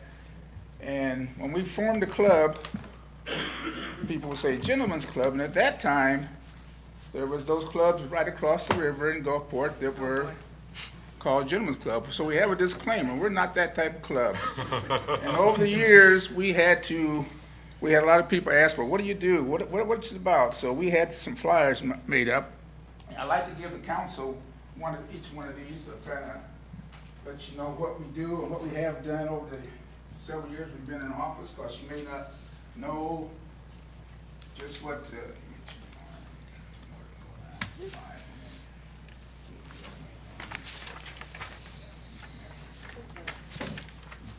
I do have one or two left. Anybody else would like one? Also, You can leave two on the media table. yeah, I'm gonna leave two on there because I was looking at the article last week and it says the Gentlemen's Club, and it's capital G, capital C, not small c and G. So that was brought up stated that way in the club, in the thing last week. But, you know, like I said, we've been doing this. The club was founded in, let me get my one. Did I get that away? No, I got it. In 1991, at the time when there were several Champion Spark Plug was closing down a plant in Toledo, Ohio. And they transferred that work here to Burlington.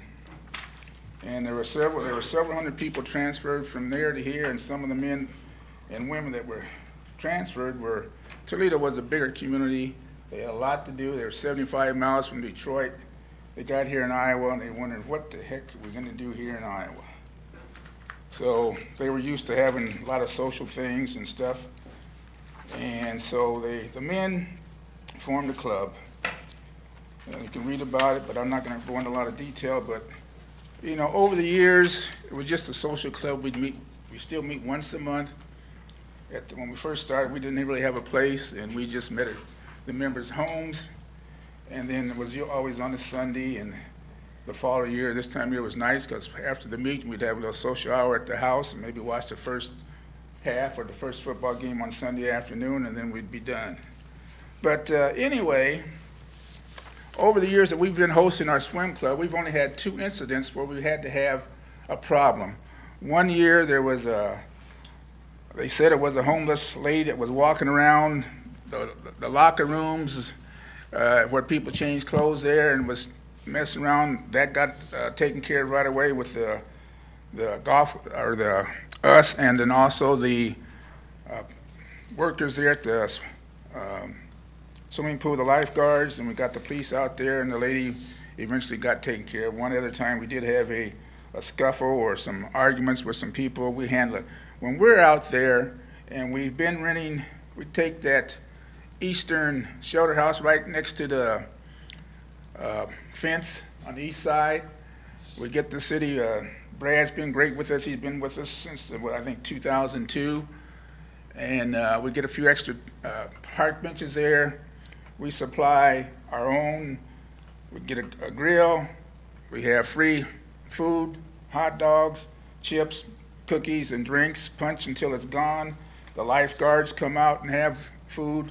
We're not losing any money with the concession stands. We're bringing people there, and we're paying for it. We've been paying for it, like I said, and then this year we got into that $600 fee, and we paid our $600 to have our free swim there, just like the South Hill Community Organization did for their 6 days. And I just want, this, you know, the Hawkeye on July the 12th, they put a nice little, in the up and out and what happenings, they put a little picture of our 1995 June 27th, 2015 picture of kids swimming. And I just think that, and we think that if you start shortening the swim day, what it's looking like to us is that domes going up, and you're going to have this swim class or these meets and stuff, and it's going to drive us and the South Hill out of business,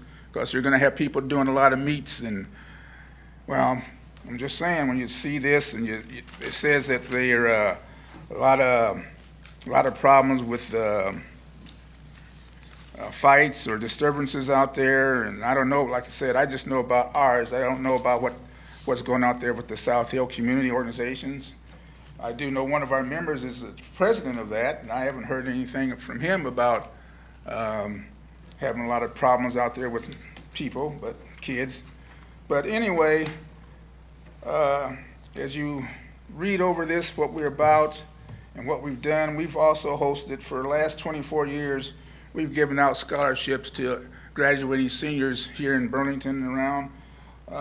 We started that in 1994. We've given out scholarships to kids up in BHS, of course, Notre Dame, Fort Madison, West Burlington, Minneapolis, and also this year we had an application come in from Mount Pleasant. So we've been doing that, and then we funded with our scholarship is funded with a golf tournament. For 19 years, we've been having a golf tournament, four-man best shot, or four-person best shot, because we do have some ladies out there golfing. And out of the 19 years, 18 years has been at Flint Hills. 1 year was down in Schaefer's, but we stay here in Burlington, and we do have a good turnout, and Brad does a good deal out there. The people are good out there, and I'm so glad that the council didn't try to sell that golf course this past year. You know, there's some talk about that, but I'm glad that didn't work out, because it's a nice course, and it's a city course, and I think it's good. But anyway, we just hope that this, you're thinking on this and shortening down the days, and this doesn't go, because South Hill, you know, they had 6 days, and if this swim club gets in and the dome goes up and all that kind of stuff that's been talked about happens, we just see that our days are numbered, and I hope that's not the case. So I have any questions about it for me on my talk about swim days and our club. I hope you read the pamphlet. Like I said, we had to do that because, you know, especially when we're handing out scholarships and we see some grandmas and grandfathers and mothers and parents out there, and they say, here's a club, give them a scholarship from the Gentlemen's Club. You know, I had to make that disclaimer. We're not that type of gentleman's club that you might be concerned about that's in some people frequent. We do stuff generally, and if you look at what we've donated, our donation to several organizations here in Burlington over the years, Stepperettes Travelers, and we've donated money to St. Jude's Children's Hospital, American Cancer Institute, Veterans Memorial downtown. We also did food baskets for at Christmas time to needy families. We got the names from the Salvation Army, but we did that for a couple of years, and we had to stop that because we were dropping off a food basket, and somebody else was going into the same house to drop off another basket. And so we kind of got out of that, but we did do it for several years. We donate to NAACP. We had helped out Dragon Boat teams, sponsored them. We sponsored contestants in the Little Miss and Miss Burlington beauty pageants over the years. And we do stuff for kids, and we just hope that this, what was mentioned last week about having trouble out there, we just want to say if there was trouble out there, it wasn't our trouble. And hopefully the days will be kept the same for people to have the free swim days, because like you got that up, you upped the price to $600, and that was a little bit more than we were paying, but we paid it. And the South Hill Neighborhood Association has paid it too. And I'll say this too, you know, that pool was in very, very bad shape a few years back. And the council at that time decided to just let it sit, and you put in a lot of money with Mr. Weingart out there and with Fun City, and you got tied up in that, and finally you got out of that and got some of your money back. I do remember.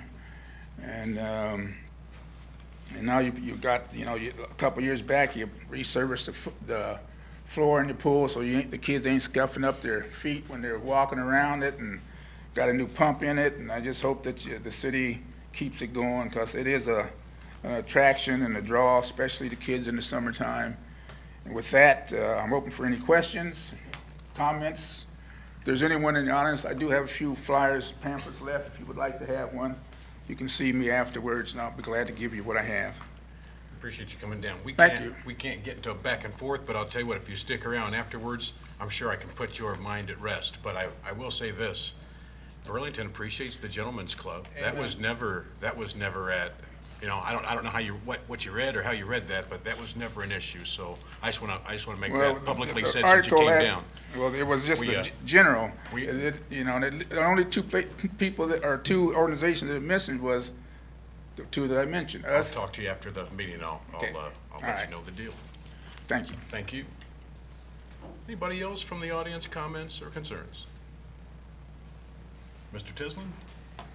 We have a Heritage Hill walking tour this Saturday at 2 p.m. starting at North Hill Park. This is kind of in conjunction with the historic guidelines that were recently approved by council, trying to get some more information out on that as well. But just a tour in the Heritage Hill district of North Hill, approximately a 1-mile tour, feature different architectural styles, talk about the characteristics of the neighborhood.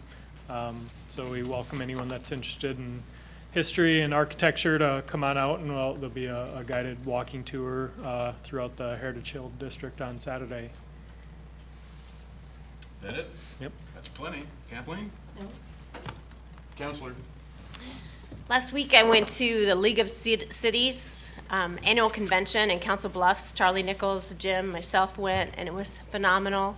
When they talk about there being a tremendous learning curve when you first get elected to council, they're not kidding. And that really helped me learn a lot, both personally and professionally. So I really, really enjoyed attending that. This weekend, we're looking at one of the boats is docking Saturday. Is it the American Queen? I can't remember the name of it. Somebody will fill in the blanks for me there. And then also, I just read in the library brochure, thank you, Rhonda, they're gonna have a cake pan rental program. How cool is that? I know when my boys were small, I always loved to bake cakes and decorate them, and it get kind of pricey, but you can rent a cake pan for 3 weeks and all kinds of books on how to decorate those cakes and just really have a fun hobby for not spending a lot of money. So thank you, Rhonda and your crew. Great idea. Man, did you see the chief's eyes light up when you talked about renting those cake pans? That's because he's You can get hungry. some It's too, past brother. his dinner time. Counselor? It's Monday Night Football. Bear down. I gotta go. MPT? That worked out last week for him. Just, I'm gonna be gone next Monday. Okay. So, We'll miss you. thank you. Just come back safe. That's all you got? That's it. Counselor? Nothing. James? Oh, wait, real quick, I do. Rotary Chicken Barbecue this Thursday. Yum. I got my Oh, tickets. You've got to work that, don't you? Yes, I forgot. I don't have it on my schedule. Oh You better put it my. on there, brother. Yep. Assistant City Manager, Nick McGregor. One quick thing that you maybe have seen or have heard from people. Mount Pleasant Street HMA between Roosevelt and Gear has not gone very well for us. A subcontractor last week was removed from the job and a new subcontractor was placed in. So what they've been doing is doing some full depth patching. So it doesn't look like a whole lot's been going on, but they've been, replacing some of the areas that need to be. They should start paving next week, so you should actually see some movement going on that. And then Agency Street, quite a lot has happened in the last couple days. Some nicer weather, and they've been pouring. They actually poured the inside closer to the intersection of Roosevelt and Agency today. So things are moving. It's just things They're done. took a while, and then that rain really kicked things back. So. Thank you, sir. Eric, the TEMA building? It's not a tremendous update on that. Had back and forth with the owner today. Still hasn't received full access to the building yet.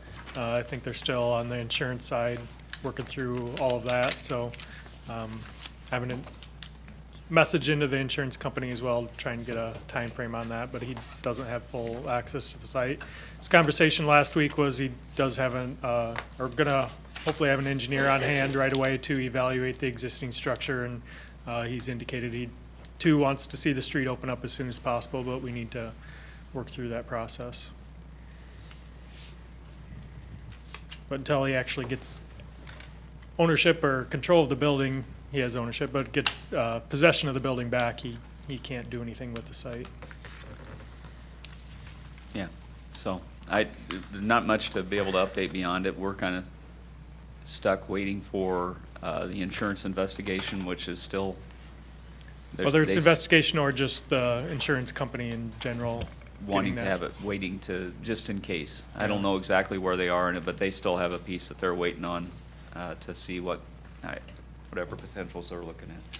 Charlie did present last week, which is why he went to the Iowa League of Cities meeting. Talked about our nuisance abatement. If folks here think that nuisance abatement is a significant issue to deal with or has been over time, you're not alone in that. There are 900 some communities, and about all of them struggle through the nuisance abatement process. One of the things that Charlie was really hitting on was it the Healthy Neighborhoods? Mhm. Is that the title of that initiative that he started this year?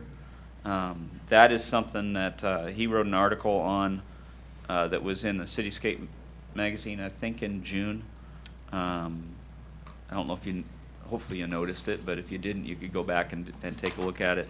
There were a lot of folks who were really interested in that, and that was what they wanted him to be able to talk on. And his session was fairly well attended for a Friday morning at 8 o'clock. I would say it probably had the highest attendance of the morning sessions. And yes, he had reports back. He did a very good job. Staff there said that he did a very good job on that. There's a sign over there, Great Places designation. Of course, just a reminder, we received that last year. Charlie and I attended their annual meeting today. We will be talking about potential projects to bring forward. He had mentioned, he talked about that back in July, and that's something that as we move through the next month or two, we'll be coming back for action of whether we're going to have an official application go in or not, associated with the riverfront. That's a designation that we have specifically for the riverfront that was based off of when we initially went after flood funding for the flood wall. And a reminder for those of you who may have an interest, Wednesday, the Chamber has their State of the Economy luncheon down at Spirit Hollow. I think that's 11:30. You're certainly welcome to attend. If you haven't registered to it and you want to attend, please let, I think it's Belinda at the Chamber know. So, and I think that's it for what I have for today. So. Okay. Well, that's it for me. You guys have been lovely tonight. We appreciate your participation. Can I get a motion? Motion to close. Second. Moved and second twice. Kathleen? Phillips. Aye. Graham Murray. Aye. McCampbell. Aye. Brinker. Aye. Wilson. Aye. All right, thank you. This meeting's adjourned. You got a radio?